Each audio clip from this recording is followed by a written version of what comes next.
தமிழகத்தில் மக்களை தேடி மருத்துவம் திட்டம் அனைத்து மாவட்டங்களிலும் செயல்படுத்தப்பட்டு வருகிறது. இந்த திட்டத்தின் 4ஆம் ஆண்டு தொடக்க விழா பாளை வ.உ.சி. மைதானம் அருகே உள்ள ஒரு தனியார் மண்டபத்தில் ஆட்சியர் கார்த்திகேயன் தலைமையில் நடைபெற்றது. விழாவை குத்துவிளக்கேற்றி தொடங்கி வைத்தார் ஆட்சியர் கார்த்திகேயன். தொடர்ந்து அவர் பேசும்போது, தமிழகத்தில் சுகாதாரம் முதலிடத்தில் உள்ளது.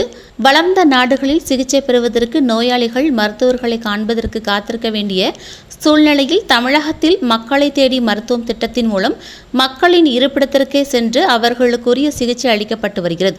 நெல்லை மாவட்டத்தில் மக்களை தேடி மருத்துவம் திட்டத்தின் கீழ் பயனாளிகளுக்கு இல்லத்திற்கு நேரில் சென்று அவர்களுக்கு இரத்த அழுத்தம், நீரிழிவு நோய், கண் பரிசோதனை உள்ளிட்ட பல்வேறு நோய்களுக்கான மருத்துவ சேவைகளை மருத்துவ அலுவலர்கள், செவிலியர்கள், ஆய்வக நுட்பாளர்கள், மருந்தாளுநர்கள், பெண் சுகாதார தன்னார்வலர்கள், இயன்முறை சிகிச்சையாளர்கள் ஆகியோர்களின் களப்பணிகள் பொதுமக்களால் பாராட்டும் அளவிற்கு செயல்படுத்தி வரும். உங்களுக்கு நன்றியினை தெரிவித்துக் கொள்வதோடு உங்களின் பணிகளை பாராட்டுகிறேன் என்று பேசினார்.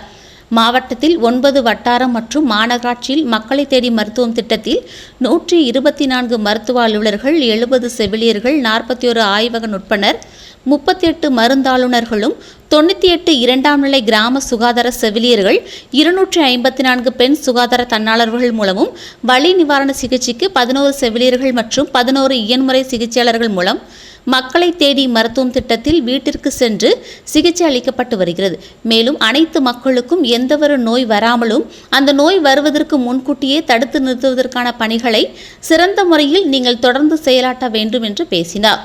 இந்நிகழ்ச்சியில் இணை இயக்குனர் சுகாதார பணிகள் லதா, துணை இயக்குனர் தொழுநோய் பணிகள் அலர்சாந்தி, நகர்நல அலுவலர் ராணி, மாவட்ட சுகாதார அலுவலர் மருத்துவர் கீதா ராணி, மாவட்ட திட்ட அலுவலர் பிரியங்கா உட்பட மருத்துவர்கள், பயனாளிகள் பலரும் கலந்து கொண்டனர்.